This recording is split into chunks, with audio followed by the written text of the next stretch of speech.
Jadi metodologi sampling atau cara kita mengambil sampling dengan metode multi-stage random sampling. Jadi ini metode yang sudah umum kami gunakan baik untuk survei pilpres, survei pilkada di level kabupaten, kota maupun provinsi.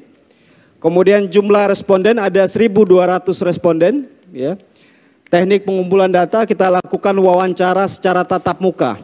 Ya, jadi ini wawancara secara tatap muka menggunakan kuesioner, bukan survei lewat telepon. Ya. Stabilitas 90 hari menjelang Pilpres 2024, bagaimanakah peta elektoral saat ini?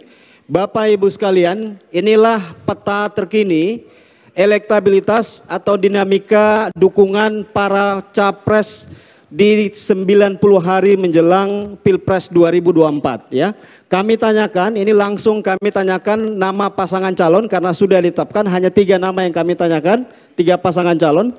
Jika pemilu presiden dilaksanakan di saat survei kita kerjakan, siapakah dari 3 pasangan capres cawapres ini yang dipilih? Dari jawaban yang disampaikan oleh responden kita bisa lihat datanya. Prabowo Gibran, Prabowo Subianto Gibran memperoleh dukungan sebesar 40,3% ya.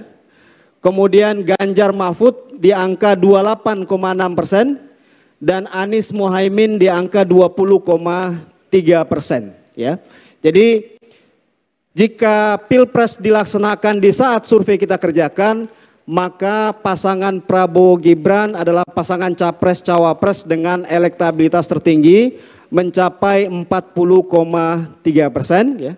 Disusul Ganjar Mahfud di angka 28,6 dan Anies Caimin atau pasangan Amin di angka 20,3%. Ada yang belum menentukan pilihan atau tidak menjawab kurang lebih 10,8%.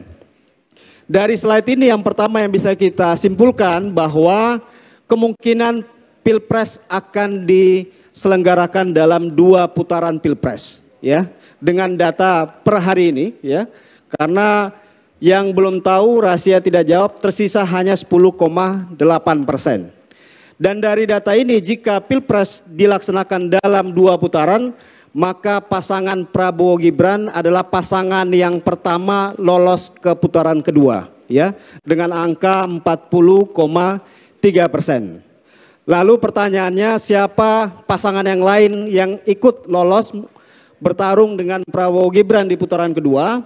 Dari data ini memang kita melihat sisa tiket masih akan diperebutkan antara pasangan Ganjar Mahfud dan Anies Gus Muhaimin karena selisih elektabilitasnya hanya di bawah 10% atau tidak lebih dari 2 digit ya. Ganjar Mahfud 28,6 dan Anies Caimin di angka 20,3%. Jadi dari slide pertama ini Bapak Ibu sekalian terlihat bahwa hanya Prabowo Gibran yang masuk putaran kedua dari data yang kami temukan di awal November 2023. Tinggal 1 tiket lagi diperebutkan antara Ganjar Mahfud dan Anies Gus Muhaimin.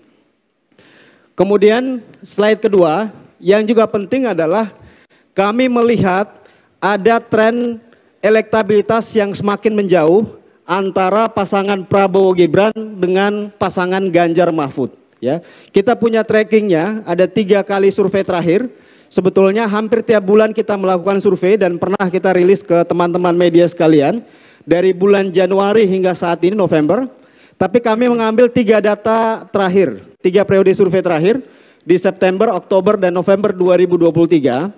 Dan di saat September maupun Oktober walaupun belum ada penetapan calon, tapi survei kita kerjakan dengan melakukan simulasi pasangan calon.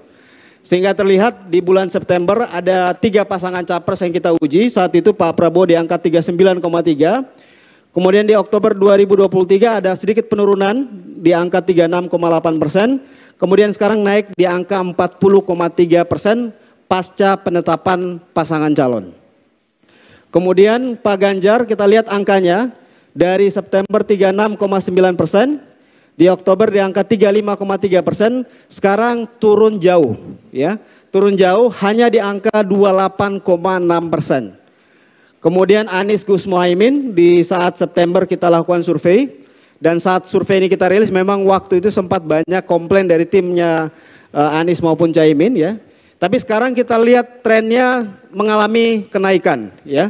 Dari 15% di September 2023, kemudian naik di angka 17,2%, lalu naik lagi di angka 20,3%.